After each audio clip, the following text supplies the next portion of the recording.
نعرہ تکبیر، نعرہ رسالت، نعرہ خلافت، نعرہ حیدری۔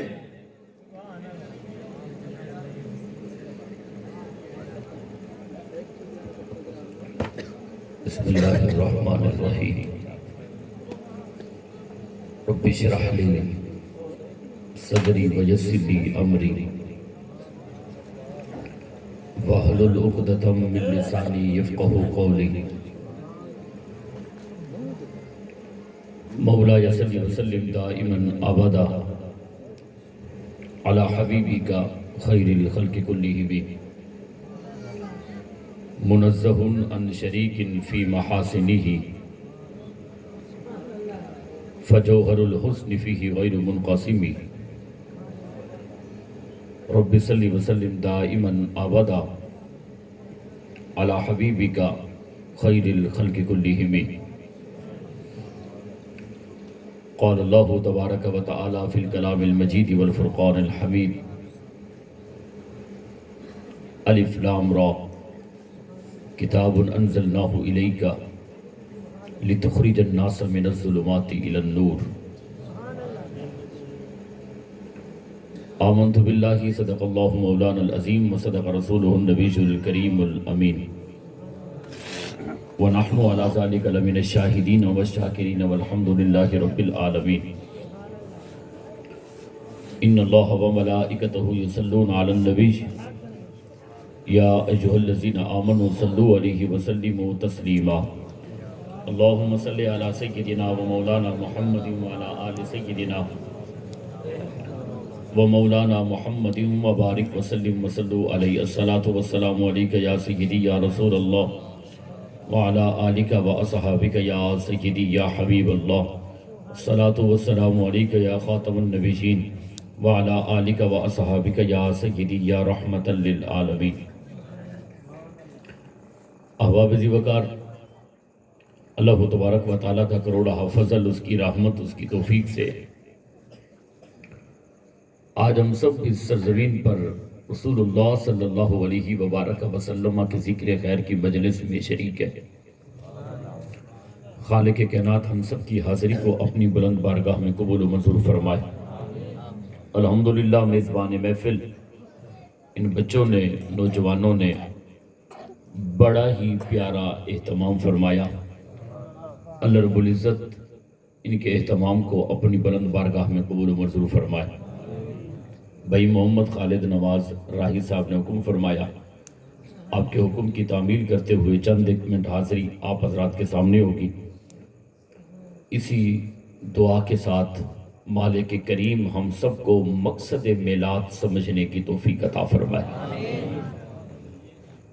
یاد رکھیے، اگر آپ صرف رسمن بیٹھے ہیں تو پہلے بھی میں عرض کرتا ہوں، 1 گھنٹہ گفتگو جی، آدھا گھنٹہ گفتگو، جڑے سب پیر ستے ہیں، ساڑھے ضمیر ہی مردہ ہے۔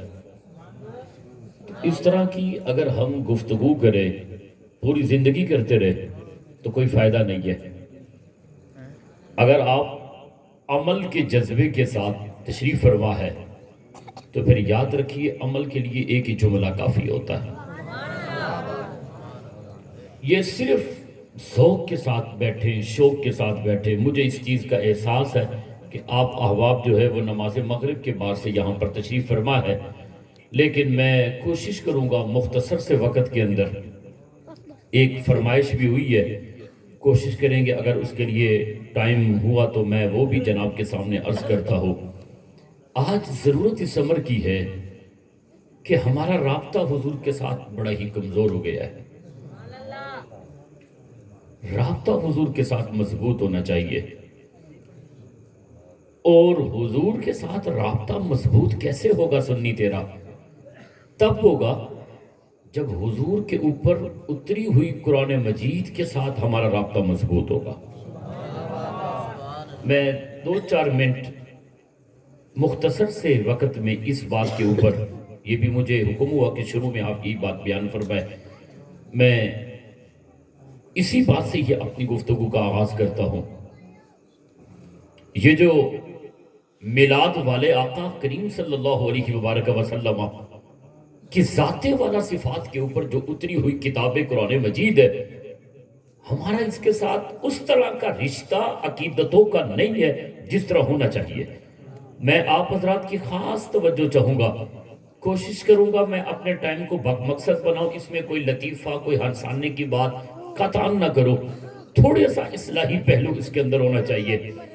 آج یقین فرمائیے، اس امت کو آج تک اس چیز کا نہیں پتا کہ اللہ رب العزت نے جو قرآن مجید کو ہمارے اوپر جو ہے وہ ہماری طرف نازل فرمایا ہے، ہمارے رسول کی ذات کے اوپر، اس قرآن کا مقصد کیا ہے ہمیں نہیں پتا۔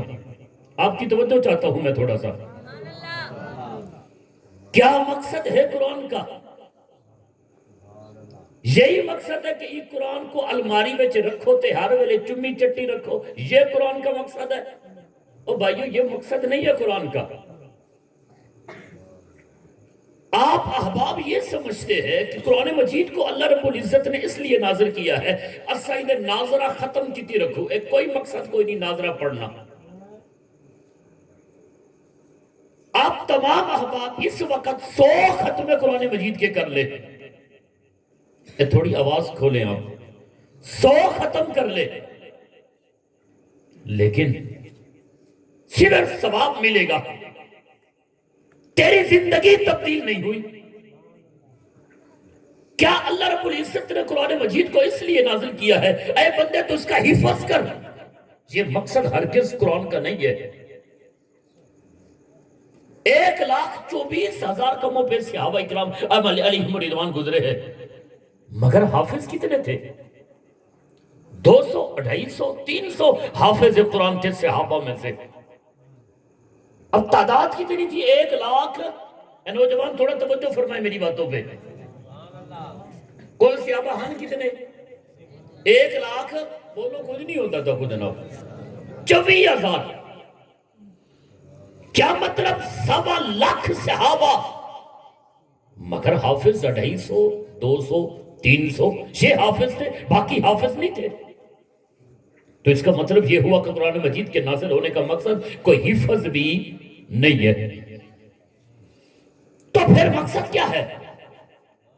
ہم یہ سمجھتے ہیں کہ یہ اللہ کی کتاب ہے، میلاد والے آقا پہ اتری ہے، اس کے نازل ہونے کا مقصد یہ ہے کہ ہم اس کو پڑھے، اس کا ثواب مردوں کو پہنچاتے رہے، یہ مقصد ہے قرآن کا۔ ایسا ہرگز نہیں ہے۔ اللہ رب العزت نے قرآن کو اس لیے نازل نہیں کیا کہ بندو ایک پڑھ دے رہا وہ تو ثواب مردیاں کو پوچھیں دے رہا وہ، ثواب ہوتا ہے، اس میں کوئی شک۔ آپ ناظرہ قرآن مجید پڑھے، ثواب، حفظ کرے، ثواب، پڑھ کر اس کا ثواب مردے کی روح کو پہنچائے، ثواب، مگر مقصد یہ نہیں ہے۔ کیا اللہ رب العزت نے قرآن مجید کو اس لیے نازل کیا ہے کہ پڑھ پڑھ کے ثواب مردوں کو بخش؟ نہیں، تبھی تو اقبال چیخا تھا۔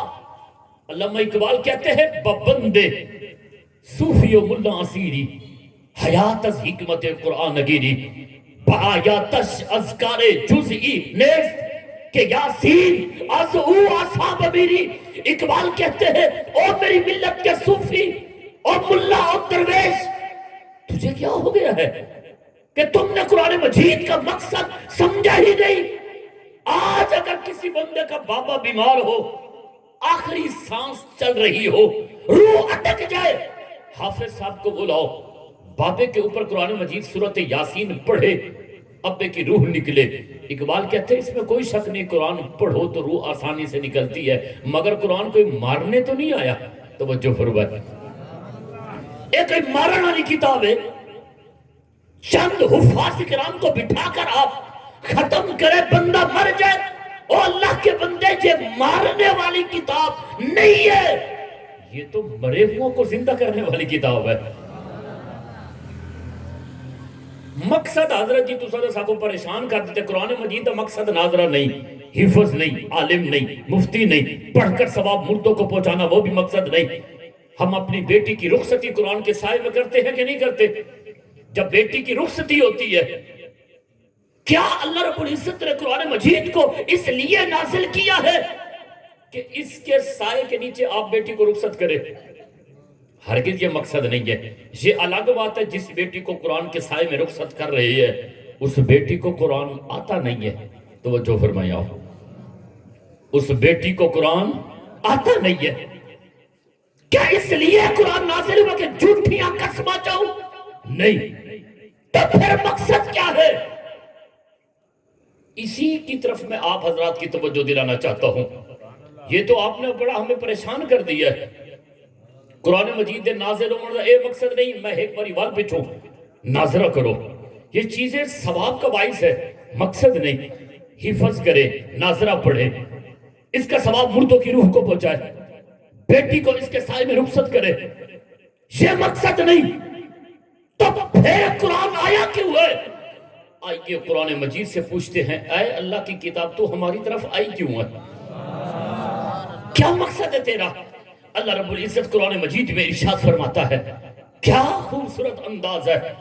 اللہ فرماتا ہے الف لام را کتاب انزلناہ الیک لتخرج الناس من الظلمات الی النور۔ اے بندے، ہم نے کتاب قرآن مجید کو اس لیے نازل کیا ہے لتخرج الناس، تاکہ یہ قرآن تجھے نکالے۔ کس سے نکالے؟ یہ جو تو آج برادری کی رسم میں پھنس چکا ہے، یہ جو تو آج اپنی برادری کا کلمہ پڑھ لیا ہے، زمانہ جہلیت کی رسموں میں پھنس چکا ہے، ہم نے قرآن مجید کو اس لیے نازل کیا ہے قرآن پڑھتا جا، ان گندی رسموں کو چھوڑ کر قرآن و سنت والے پیغام کے اوپر زندگی بسر کرتا جا۔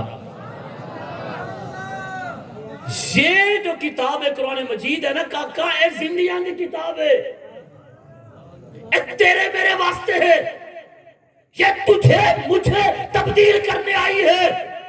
لیکن آج افسوس یہ ہے کہ اسا قرآن دے مطابق زندگی بسر کرنی صرف ہمارا اتنا کام ہے، پڑھیو، اس کا ثواب مردے کی روح کے پہنچاؤ۔ میں آپ کے سامنے ایک بات عرض کرتا ہوں، آپ کی توجہ چاہتا ہوں۔ بازار بن نا، کوئی بھی دنیا کی کوئی مشین لینے کے لیے آپ بازار جاتے ہیں، آپ چھوٹی سی آپ استری بھی لینا نال ہے، چھوٹی جی کتاب دینے، فریج کی نوتے نال چھوٹی جی کتاب۔ کیا مقصد ہوتا ہے ان کا؟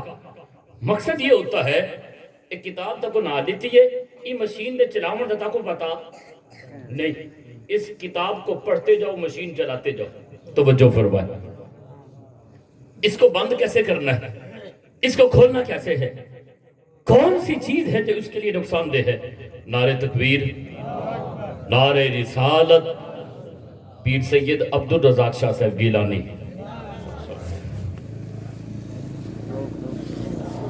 ماشاءاللہ، قرآن مجید جو برہان رشید ہے، یہ جو کتاب ہے، اس کے نازل ہونے کا مقصد یہ نہیں ہے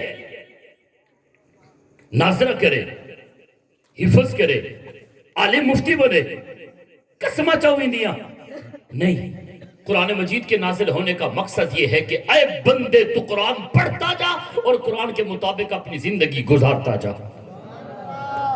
شہر چلے جائے، دنیا کی کوئی بھی مشین آپ لیتے ہیں، نوجوان تھوڑا سا توجہ فرمائے میری باتوں پر، فریج خریدے، استری خریدے، تے نال چھوٹی جی کتاب دے دیں، وارنٹی کارڈ وہ بھی ساتھ ہوتا ہے، اس کا پتہ مطلب کیا ہوتا ہے، اس کو چلانا کیسے ہے، کون سی وہ چیز ہے جو اس مشین کے لیے نقصان دہ ہے، کون سی چیز ہے جو اس کے لیے نفع مند ہے۔ ہم نے وہ کتاب خریدی، اس کے مطابق اس مشین کو چلانا شروع کر دیا، اس کے مطابق چلائیں گے تو گارنٹی ہوگی، وگرنہ کوئی گارنٹی۔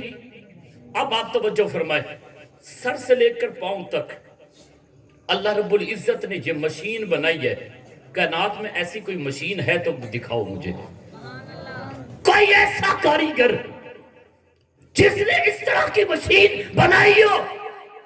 اللہ رب العزت نے یہ انسان ایک مشین ہے، عالم صغیر ہے، یہ بنا کر دنیا میں اس مشین کو بھیجا ہے، نال کتاب ہی کوئی نہیں۔ توجہ فرمائے، نال کوئی گارنٹی کارڈ، اس مشین کو چلانا کیسے ہے؟ کوئی کتاب نہیں.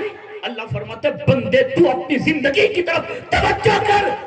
یہ مشین بھی میں نے بھیجی ہے، اس کے ساتھ میں نے کتاب قرآن مجید کو بھی نازل فرمایا ہے. یہ مشین چلے گی کیسے؟ قرآن کو اٹھا کر اس کو پڑھ. یہ مشین بند کیسے ہوگی؟ قرآن کا مطالعہ کر. یہ مشین میں آخر کون سی وہ چیز ہے جو اس مشین کے لیے نقصان دہ ہے؟ تو قرآن کو پڑھ. کون سی چیز ہے جو اس کے لیے نفع مند ہے؟ قرآن کو پڑھ. تو کس مشین کو چلانے کے لیے قرآن پڑھتا جا، اپنی زندگی قرآن کے مطابق گزارتا چلا جا. لیکن آج یقین کیجئے قرآن میرے گھر کی الماری میں پڑا ہے، لیکن میں نے آج تک اٹھا کر اس سے رہنمائی نہیں لی کہ اس مشین کو کیسے چلانا ہے. زمانہ جاہلیت کی ساری رسمیں ہمارے اندر موجود ہے. قرآن کے ہوتے ہوئے بھائی ہمیں کسی کی زمانہ جاہلیت کی رسم کی ضرورت نہیں. ہمارے لیے میلاد والے آقا پہ اترا ہوا قرآن بھی کافی ہے. چلے جائے آپ باہر 2 کروڑ کی رسالت، نعرہ حیدری، شان مصطفیٰ. چلے جائے آپ باہر 5 کروڑ کی کوٹھی بڑی کھڑی ہے. کتنے کروڑ کی؟ صاف ظاہر ہے کسی تمیز اور شعور والے بندے نے بنائی ہوگی نا. اتنے کالی کنی موندی پئی ہے. توجہ فرمایا، اتنے کالی کنی آدھے بھی نظر نہیں لگتی. اللہ کے بندے منجھی دے گالے چلے کو پرانے کھوسے لٹکے کھڑے. بچے کو نظر نہ لگے تے ماں کالا ٹکا لا دیں دی ہے. جیڑے بندے دی آنکھ دے اتے پھوڑا نکل آوے اندھا بستے بھی ٹونا اثر کیتا ہو جائے. اللہ فرماتا ہے کہ ہم نے کتاب قرآن مجید کو نازل کس لیے کیا ہے. پھر توجہ فرما، تجھے یہ چیزیں نہیں بچائے گی. الف لام را کتاب انزلناہ الیک لتخرج الناس من الظلمات الی النور. اللہ فرماتا ہے بندے چھوڑ ان چیزوں کو. تیرے گھر میں جو بے برکتی ختم ہوگی، برکت آئے گی. ان کالیاں کنیاں نال نہیں آمڑی. تو اپنے گھر میں سورۃ یاسین پڑھاوا. توجہ فرمایا، تیری دکان میں برکت قرآن کی وجہ سے ہوگی. تیرے گھر میں برکت قرآن کی وجہ سے ہوگی. تیری جانوروں میں، تیری عزت میں، تیرے مال میں جو برکت ہوگی وہ قرآن کی وجہ سے ہوگی. بندے قرآن پڑھتا جا، اپنی زندگی قرآن کے مطابق سنوارتا چلا جا. لیکن آج بھی قرآن دے ہوندے ہوئے ساڑھے اندر زمانہ جہلیت دے سارے چیزاں موجود ہیں. اے جی ربی الاول آمد ہو تو وال کوئی ڈیٹ شادی دے رکھو. سفر تو مہینہ بڑا ہی بھاری ہے. توجہ فرمایا، اے نحوستی مہینہ، استغفر اللہ ثم استغفر اللہ. سفر بڑا وزنی ہے. تیرے ہوتے چوکھا وزن پئی کھڑے. بھاری مہینہ ہے یہ. یاد رکھ میرے بندے، نحوست مہینے میں نہیں ہوتی، نحوست بندے میں خود ہوتی ہے. توجہ فرمایا، ان عدت الشہور عند اللہ 12 شہرا. یہ 12 مہینے رب کے ہیں. نحوست بندے میں ہے. نہ صحیح ساڑھے وڈ کے آنکھ گن ساڑھے وڈ کے توڑے وڈ کے کیڑے شیخ الحدیث ہیں بھائی. توجہ فرمایا، سفر دے مہینے میں جے شادی کی تھی اولاد کوئی نہیں ہومڑی. اچھا جے اولاد ہو گئی تو بل نیک کوئی نہ ہو سی. او بدبختو، کائنات کی سب تو وڈی شادی مولا علی تے سیدہ فاطمہ تو زہرہ دی ہے. انبیاء تو بعد یہ جائی کوئی سونی جوڑی بندہ دکھاوے، سیدنا فاطمہ تو زہرہ سلام اللہ علیہا اور مولا علی کا جو آپس میں نکاح ہوا مہینہ سفر کا تھا. توجہ فرمائے، نہیں جی سفر کے مہینے میں نحوست ہے. جے شادی ہو جائے اولاد نہیں ہوتی. سیدنا علی المرتضی اور فاطمہ الزہرا کا آپس میں نکاح بھی سفر کے مہینے میں ہوا، اولاد بھی ہوئی. اور نہ سینا جے اولاد ہوئے نیک نہیں ہوتی. اتنی بڑی نیک اولاد. ایک بیٹے کا نام امام حسن تو دوسرے کا نام امام حسین. مت کرو آپ. یہ ہمیں ظلمت سے نور کی طرف قرآن مجید نکالنے کے لیے آیا ہے. آپ بندے اپنے اندر تبدیلی لائے، اپنے کردار میں تبدیلی لائے. اگر ہماری اخلاقیات بہتر نہیں ہوئے ہمارے میلاد کا کوئی فائدہ. میں ایک بات عرض کرتا ہوں آپ حضرات کے سامنے. ساڑی جڑی زبان ہے نا، ساڑی زبان تو پتہ لگے بندہ میلاد والا ہے، کیڑی شاید تو پتہ لگے. ایک بندے نے نا پسند کی تھی شادی، میں تھوڑا سا اس چیز کی طرف آ رہا ہوں جس کا آپ نے بھی حکم فرمایا، اور میں بھی چاہتا ہوں یہ اصلاحی چیزیں ہو. نوجوان خاص طور پر توجہ فرمائے. ہم کیا سمجھتے، ہم نے دین کو کچھ ٹائم ہی کوئی نہیں دیا. نوجوان نے اپنے پسند کی شادی کی. یاد رکھ نوجوان، تو شادی کر کے نا بیرون ملک چلا جائے گا. تیرا گھر آباد تب ہوگا جب تیری بیوی اور تیرے والد کا کوئی قریبی رشتہ ہوگا. تو توجہ فرمائے آپ. تیری بیوی اگر تیرے والد کی بھتیجی ہوئی، بھانجی ہوئی، پھر کچھ امید ہے گھر میں برکتیں ہوں گی، نہیں تو پریشانی ہوگی. اب وہ گیا نا نکاح کر کے اپنی بیوی کو اور اپنے بوڑھے والد کو. گھر میں یہ دو جی تھے، ایک جوان بیوی اور دوسرا بوڑھا باپ. نوجوانوں توجہ فرماؤ. چھوڑ کے وہ چلا گیا سعودی عرب، دبئی. رات کا وقت تھا، گرمیوں کا موسم تھا. باپ کو پیاس لگی. وہ ایک کمرے میں تھے، جڑی نو آئی بہو وہ دوجے کمرے میں. اس نے آواز دی، بہو پانی چاہیے. وہ اٹھی، چھوٹے سے شیشے کے گلاس میں پانی لائی، لیکن سسر کو پیاس زیادہ لگی ہوئی تھی. اس نے کہا بیٹا ایک اور مجھے پلاؤ. اتنی گل تو لگ گئی غصہ. توجہ فرمایا. بس اتنی سی بات تھی تو غصہ چڑھ گیا. اچھا ساڑھے عورتوں کچھ ایسا نہیں لگتا نا، ساڑھے عورتوں تو کمال ہے جی. اتنی گل تے کو غصہ لگے گئی ہے اندر دوجے کمرے چ. اے وڈی سٹیل دی بالٹی وچ پوا تے نال وڈا مگا بھر کے تے آ کے بیڈ روم دے نال دھڑی کر کے زمین ہوتے سٹے سے. توجہ ہے کہ نہیں آپ حضرات کی؟ آکے ایک گھن پانی تے پوری رات پیندا رہو گے. گرمیوں کو موسم تھا، پانی تو تھوڑی دیر کے بعد وہ گرم ہو جائے گا.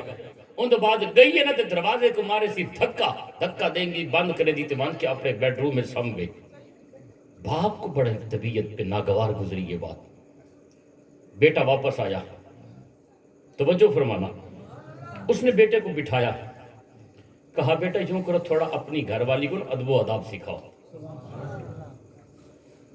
اچھا جی. اس نے اپنی گھر والی کو بلایا، باپ کے سامنے بٹھایا، کہا مجھے بتا میرے ابا جی کو تو نے کیا کہا تھا؟ میرے ابا جی کو تو نے کیا کہا تھا؟ اب لڑکی بڑی ہوشیار تھی. اے جی میں ایسا ہوشیار بننے کی ابھی کوشش کرتے ہیں، میں آپ کو بتاتا ہوں. وہ کہ اے بیٹھے تیرا بابا اندے کنو پوچھ میں آکھیا کیا ہے. توجہ فرمایا.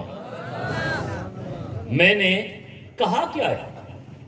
ابے کنو پوچھنا اور لفظ دسے جڑے میں آکھے تے گالتے ہوئے ٹھیک ہے. آکھیا تھا کوئی نہیں سی. توجہ فرماؤ. آپ کچھ آکھے سی بلا کوئی زبان کہا تو کچھ بھی نہیں ہے. کہا یہ باپ تیرا بیٹھا ہے، پوچھ اس سے میں نے کہا کیا ہے. اور اللہ کے بندے میلاد النبی کی مجلس میں آنے والے نوجوان، بات اس کی سچی تھی، کہا کچھ نہیں تھا. یہ جو زخم ہوا ہے نا تمہارے لہجے کی وجہ سے ہوا ہے. توجہ فرمائے. لہجہ زخمی کرتا ہے، تیرا میرا کردار زخمی کرتا ہے، تیرا میرا انداز زخمی کرتا ہے. کسی شاعر نے کیا خوب کہا تھا، مجروح کر دیا مجھے اس کے لہجے کی خراش نے، وگرنہ سنگ تو اس نے پھینکا نہ تھا. ضروری نہیں ہے کوئی پتھر تمہیں مارے تب تکلیف ہو. کبھی کبھی انسان کے جملے نہیں، اس کا کردار تکلیف دیتا ہے، اس کا لہجہ تکلیف دیتا ہے. آج تیرا میرا مسئلہ یہی ہے. آپ بار بار کہتے ہیں او جی حسن صاحب تسا دسو میں تاکو آکھیا کیا ہے. او اللہ کے بندے ضروری نہیں ہے کہ آکھڑ نال تکلیف ہوئے. توجہ فرمائے. آج کا نوجوان چلاک بننے کی کوشش کرتا ہے. گرمی دے موسم میں اپنا موٹر سائیکل چھت کے باہر بھی چلا گئے. پتہ کیا دے ابا جی میں نے آپ کو کہا کیا ہے، اماں جی میں نے آپ کو کہا کیا ہے.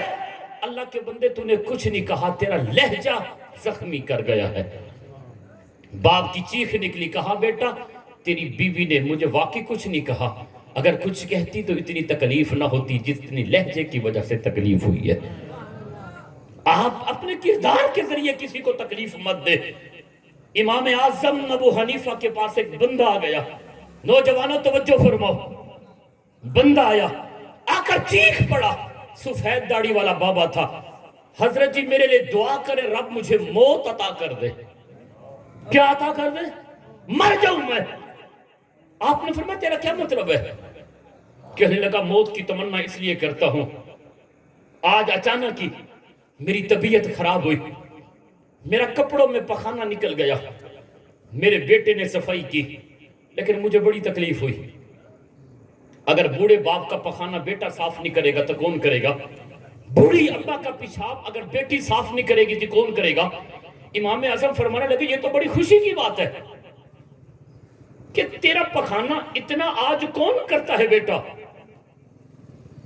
تیرے بیٹے نے تیرا پخانہ تیرے کپڑوں میں صاف کر دیا, یہ تو خوشی کی بات ہے, یہ تو فرما بردار اولاد کا یہ حق بنتا ہے. روتا کیوں ہے؟ اس نے کہا روتا اس لیے ہوں, مجھے میرے بیٹے کے کردار نے زخمی کر دیا ہے. اگر وہ میرا پخانہ صاف نہ کرتا اتنی تکلیف نہ ہوتی جتنی کرنے کی وجہ سے ہوئی ہے. کہا کیا مطلب ہے تیرا؟ کہا حضرت جی جب میرا بیٹا میرا پخانہ صاف کر رہا تھا نا, یہ انداز تھا اس کا, ناک پہ اس کا کپڑا تھا اور بڑی ہی شدت کے ساتھ منہ گندا کر کے اس نے میرا پخانہ صاف کر دیا. میں نے اللہ کی بارگاہ میں دعا کی, یا اللہ اتنے لوگ مجھ سے تنگ ہو گئے, مجھے موت عطا فرما دے. توجہ فرمائے آپ, اس لہجے نے مجھے زخمی کیا ہے. اگر ماں کا پخانہ بیٹی صاف کرتے وقت بھی کپڑا رکھے گی تکلیف ہوگی والدین کو. مجھے یہ بتا نوجوان, تو کہتا ہے بدبو آتی ہے, سمیل آتی ہے, آتی ہے, مگر تو مجھے ایک بات کا جواب دے, جب تیرا بچپن تھا تیری ماں نے تیرا پخانہ صاف کیا تھا, اس نے تو کپڑا نہیں رکھا تھا. توجہ فرمائے آپ, تیری ماں نے تو کپڑے نہیں رکھے تھے, تجھے پہلے چومتی تھی پھر تیرا پیشاب صاف کرتی تھی. اپنے لہجے کے ذریعے والدین کو تکلیف نہ دے, اپنے لہجے کے ذریعے والدین کو تکلیف نہ دے. ٹھیک ہے تم پخانہ صاف کرو, اے پڑھا رکھے کپڑے کو, بڑا خوش ہو کے اپنے باپ کا پخانہ صاف کر. ابا تجھے کہے بیٹا کپڑا رکھ لے, مجھے بیماریاں ہیں, کھانستا ہوں, کرونا ہے, واقعی ابا جی تسا کمال کریں دے, میرے کو کوئی بو آندھی کوئی نہیں پئی. توجہ فرمائے آپ, اب کمال کرتے ہیں جب تیرے یہ جملے نکلیں گے, خدا کی عزت کی قسم, جب یہ تیرے جملے نکلیں گے بوڑھے باپ بھی اللہ کی بارگاہ میں کہے گا یا اللہ میرے بیٹے کی عمر دراز ہو, میرے بیٹے کی عمر دراز ہو. یاد رکھ بندہ مسلم, جب تو یہ کہے گا نا ابا جی مجھے تو بدبو ہی نہیں آ رہی, حالانکہ بدبو آ رہی ہے, تو نے جھوٹ بولا ہے نا, بدبو آ رہی تھی ماں کے پخانے سے, باپ کے پخانے سے, لیکن تو نے جھوٹ بولا. ابا جی تسا کمال کر دو, میرے تو ناک کی بند ہے, خوشبو بھی میرے کو آندھی پئی ہے. عرش والا خدا تیرے اس جھوٹ پہ بڑا ہی راضی ہوگا. توجہ فرمائے آپ, تسا حالی بھی سوچے نہیں بیٹھے ہو کہ حسن صاحب جذبات چاہ گئے, اے جھوٹ پہ خدا راضی ہوگا. او بندے ہاں ہاں خدا کی قسم ہوش میں بیٹھا ہوں, کبھی کبھی بندہ جھوٹ بولتا ہے نا, عرش والا خدا بڑا ہی راضی ہوتا ہے. توجہ فرمائے, دو بھیرا آپت سے لڑے ہوئے, ایک بے کو ٹکڑ دے پیچھے لگے ہوئے. او آدھے میں کو کپ سڑے سا دے, او آدھے میں کبھی نہ. تسا ایک کول گئے ہو, او کو آکو یار تیرا بھیرا میں کو ملے, او تے تیرے بڑیا تعریفہ کریں ہے, اے میں کوڑ مارے میں نا. او آدھے ہکے پیو دی اولاد سے, ہکو خون ہے, لوگاں سا کو لڑائے, پر میں ان دے بغیر رہ نہیں سکتا. اس کا دل نرم ہو جائے گا. بل ان دے بعد بے کول بن ان دے کول بن کے کوئی یار تیرا بیرا دا تیری بڑی تعریفہ کرندا پیا ہے. او آدھے میرا چھوٹا بیرا ہے تے میرے پوتر وانگو ہے, لوگاں سا کو لڑا دیتے تے میں ان دے بغیر نہیں رہ سکتا. او کو بھی کوڑ مار کے, او کو بھی کوڑ مار کے تسا آپت صلح کرائیے. اللہ فرمیندے تریجے بندے واسطے جنت کو واجب کر دیتا ہو. تمہارا لہجہ کسی کو تکلیف نہ دے. ضروری نہیں ہے کہ بندہ جملہ بولے پھر کسی کو تکلیف ہو. اللہ اکبر, کمال ہے جی, کمال ہے. قرآن مجید میں ایک بندے کا ذکر ہے جس کو کہتے ہیں حکیم لقمان. حکیم کیا شان ہے. اس نے اپنے بیٹے کو سامنے بٹھایا. اوے بھائی اللہ دے بندے ہو, تو سب تواڈے پتر ہیں نا, تواڈی صرف ڈیوٹی جماون دی نہیں, تربیت بھی تواڈی ڈیوٹی ہے. تربیت بھی ہماری ڈیوٹی ہے. بیٹا اگر پیدا کرنا کوئی کمال نہیں, جانور بھی بچے پیدا نہیں کرتے. توجہ فرمایا, ایک انسان اور جانور میں یہی تو فرق ہے. جانور بچے پیدا کر کے اپنی مستی لگا پہ نہیں پتا بال کتھے, تربیت نہیں کرتا. مسلمان کا جب بیٹا ہوتا ہے اس کی تربیت کرتا ہے. اے مقصد میلاد یہ ہے, ورنہ اے تو سارے کہانیاں ہی ہوگی. میلاد منایا کرتے نو رنگ لگ جائے گا. دیکھو آج تک تو کوئی رنگ لگیا ہی کوئی نہیں, 40 سال ہو گئے. توجہ فرمائے, تیری زندگی تبدیل نہیں ہوئی, تیرا لہجہ تبدیل نہیں ہوا. آپ توجہ فرمائے میری باتوں پہ. حکیم لقمان نے بیٹے کو وصیت کی, کہا او میرے بیٹے اب تو ہو گیا جوان. وصیت ایسی کی اللہ کو پسند آئی, فرمایا جبریل اس وصیت کو قرآن کا حصہ بنا دو. ایسی وصیت ایک تو انہیں سٹامپ پیپر تے لکھوانا. رب کو حکیم لقمان دی اے وصیت اتنی پسند آئی, فرمایا جبریل ان کو قرآن دا حصہ بنا دے. اچھا پہلی وصیت, یا بنی اقیم الصلاۃ, یا بنی اقیم الصلاۃ. نمبر 2 وأمر بالمعروف. نمبر 3 وانہا عن المنکر. نمبر 4 واصبر علی ما اصابک ان ذلک من عزم الامور. پانچویں وصیت جو میں آپ کے سامنے عرض کرنا چاہتا ہوں, ولا تصائر خدک للناس. او میرے بیٹے جڑے ویلے وڈا تیرے نال کوئی گل کرے نہ پیا ہوے نا تے منہ اندے کنوں پھیری نہ پیا. توجہ فرمائے, منہ ولا تصائر خدک للناس. خد کہتے ہیں گلاں کو آدے. کیا مطلب, ایک بزرگ آدمی آپ سے بات کر رہا ہے تو سب پتہ کیا کہو, میں ہوں مقرر تے خطیب تک کوئی نہیں ہوں, ایکشن کروں میں, اور نہ ہی منبر رسول دا تقاضا ہے. لیکن کچھ بات سمجھانے کے لیے میں آپ کو بتاتا ہوں, آپ میری طرف توجہ کریں. ایک بڑا آدمی نا آپ سے بات کر رہا ہے لیکن دوسرا ان کی طرف منہ ہے, تو کوئی گال عجیب لگی تھے, ہوں چہرہ پھیر لیا آپ نے. یہ انداز ہے, کہتے ہیں کہ نہیں. یہ جو رخسار ہے پہلے ان کی طرف تھی, اب میں نے موڑ لیا. حکیم لقمان نے بیٹے کو کہا, بیٹا اس سے دل زخمی ہوتے ہیں.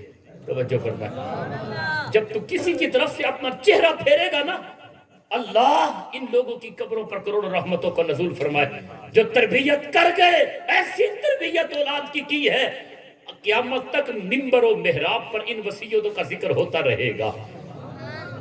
بیٹا اس سے دل زخمی ہوتا ہے. کسی ولا تصائر خدک للناس, اللہ کو یہ وصیت پسند آئی, فرمایا جبریل اس ساری وصیتوں کو قرآن مجید کا حصہ بنا دو. آئیے میں اور آپ ہماری کیا حیثیت سی, آخری بات عرض کرتا ہوں میں. آخری بات, کیا ہماری حقیقت تھی. عرب ہم اتنے سخت دل تھے, جانور تھے. کسی کے گھر میں بیٹی پیدا ہوتی تھی نا, زندہ باپ بیٹی کو دفن کر دیتا تھا. اتنا سنگ دل, اتنی بدماشی, اتنا ظلم. جوان بیٹی, چھوٹی بیٹی, چاہے جوان ہو چھوٹی ہو, بچپنا ہو, قبر کھود کر زندہ دفن کر کے, ایک ہے نا کو مار کے دفن کرنا, زندہ دفن کرتے تھے. یہ عرب کے وحشی مردوں کا طریقہ تھا. لیکن جب سے 12 ربیع الاول کی میلاد والی رات آئی, میرے رسول دنیا میں جلوہ گر ہوئے. فرمایا منبر سجاؤ مسجد نبوی شریف کا. منبر لگ گیا. فرمایا ان لوگوں, جو باپ جس کے گھر میں بیٹی پیدا ہوتی زمین پر چلتا, گردن کو جھکا کے چلتا, لوگ کہتے منحوس آ رہا ہے کیونکہ اس کے گھر میں بیٹی پیدا ہوئی ہے. میرے نبی نے مسجد نبوی شریف کے منبر پر بیٹھ کر فرمایا, لوگوں سنو, تم تو بیٹیوں کو منحوس سمجھتے ہو نا, زندہ دفن کرتے ہو. سنو, فاطمہ تو میرے جگر کا ٹکڑا ہے. توجہ فرمائے, یہ محبت نہیں تھی, یہ جنگ کا اعلان تھا, جنگ کا اعلان. عرب کے رواج کو توڑنا کوئی آسان تھا. لوگ کہتے منحوس ہوتی ہے بیٹی, پر میرے نبی نے آ کر بتایا ہے بیٹیاں جگر کا ٹکڑا ہوتی ہے. اور حضور نے فرمایا, لوگوں سنو, جس بندے کی 2 بیٹیاں ہوں. کتنی بیٹیاں؟ میرے نبی نے انگلیوں کا اشارہ کیا آسمان کی طرف, 2 بیٹیاں. فرمایا صحابہ دیکھو مجھے، انگلیوں کو دیکھو، صحابہ نے انگلیوں کو دیکھا، حضور نے ملا دیا، فرمایا جس بندے کی 2 بیٹیاں ہوں وہ بندہ اور میں اس کی پرورش کی، تربیت کی، 2 بیٹیوں کی، قیامت والا دن وہ اور میں جنت میں اکٹھے آئیں گے۔ توجہ فرمائے، حضور نے انگلیوں کو ملا دیا، صحابہ فرماتے درمیان میں کوئی فاصلہ نہیں رہ گیا، فرمایا وہ اور میں قیامت والے دن اکٹھے آئیں گے۔ آج یقین فرمائے، میں اپنے علاقے میں پچھلے سال بھی میں نے لوگوں کو بتایا تھا، آج جیڑے بندے دی 8 دیوں میں 7 میں 9 میں ان بندے کو آکھو چاہ یار ایک دی تو میں کو دے چاہ میں پلینا، اگلا بندہ قتل کریں دے، چل چل میں دی دے ماں دیکھو۔ تو وہ جو فرماؤ، یہ میرے گھر میں بیٹیاں نہیں ہیں، یہ تو رحمت کی کمیٹیاں ہیں۔ بیٹی رحمت کی کمیٹی ہے۔ وہ باپ کہتے ہیں حضرت جی تمہیں نہیں پتا، جب سے گھر میں یہ رحمتیں آئی ہے میرے رزق میں برکت ہو گئی ہے۔ آج بندہ سوچے یہ تو وہ مرد تھا، مرد تھا، ایک بیٹی کو زندہ دفن کر رہا تھا، آج 10 بیٹیاں ہیں، گلے لگا کے کہتا ہے یہ میرے گھر میں رحمتیں ہے، یہ صدقہ ہے میٹھے محمد کا۔